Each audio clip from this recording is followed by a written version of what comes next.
Hi, magandang araw muli mga kaibigan.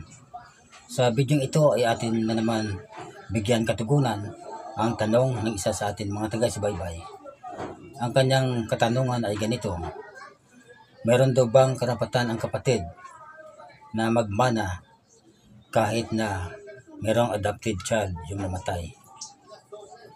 Well, tulad po ng madalas kong sinasabi, ay atin pong sasagutin ang kanyang katanungan bilang gabay lamang, and this is just for academic discussion purposes at hindi po ito dapat na maituturing na bilang isang legal services.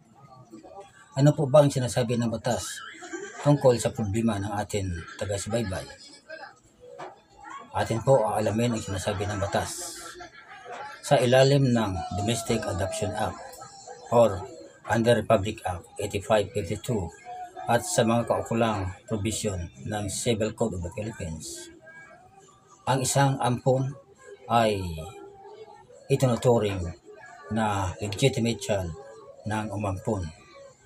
Ang ibig pong sabihin, yung adopted child ay para na ring sariling anak sa usaping mana.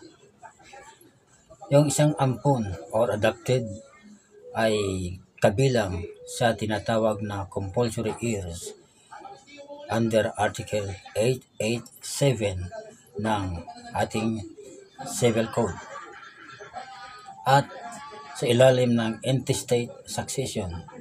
Ibig sabihin, walang iniwan na last will yung namatay. In accordance with Article 978 up to Article 1014 ng Civil Code of the Philippines, the descendant or yung mga anak, legitimate or adopted, at yung mga apo, sila po ay ang unang tagapagmana. The parents or ascendant kung walang anak. The surviving spouse or yung asawa ay kabilang din sa compulsory heirs. Now, when it comes to brothers and sisters or the so-called collateral relatives, sila po ay magmamana lamang kung sakaling walang anak, walang asawa, o walang magulang na naunang tagapagmana. Sa kaso po ng ating taga-subaybay, dahil mayroong adopted child yung namatay, yung adopted child ay siya ang may unang karapatan sa lahat ng mana. Ang mga kapatid na namatay ay hindi makakakuha ng mana kung mayroong buhay na adopted child, sapagkat yung karapatan ng anak sa usaping mana ay nauuna kisa mga kapatid.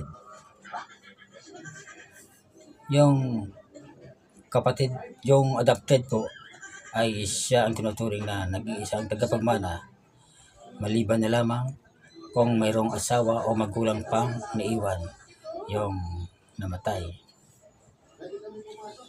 Akin pong uulitin at pasimplihan po natin para sa kalinawan na magiging kasagutan sa tanong ng ating taga-subaybay. Yung kapatid po, ayon sa yung tinatanong, ay walang karapatan na magmana sa ari-arian ng namatay nilang kapatid dahil mayroong adopted child. At atin pong pagkatandaan na yung adopted child ay tinuturing na legitimate child ng umampon, and that is in accordance with Republic Act 8552, otherwise known as the Domestic Adoption Act. So hanggang dito na lamang mga kaibigan.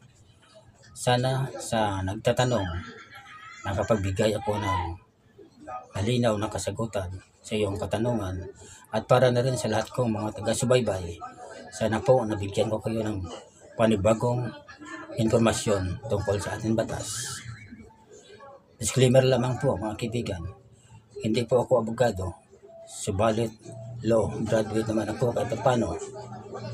Now, kung sakaling nagustuhan nyo ang ganitong klaseng content, kindly subscribe to my YouTube channel, share and like my videos, and don't forget to click the notification bell for more updates of my upcoming videos. Salamat.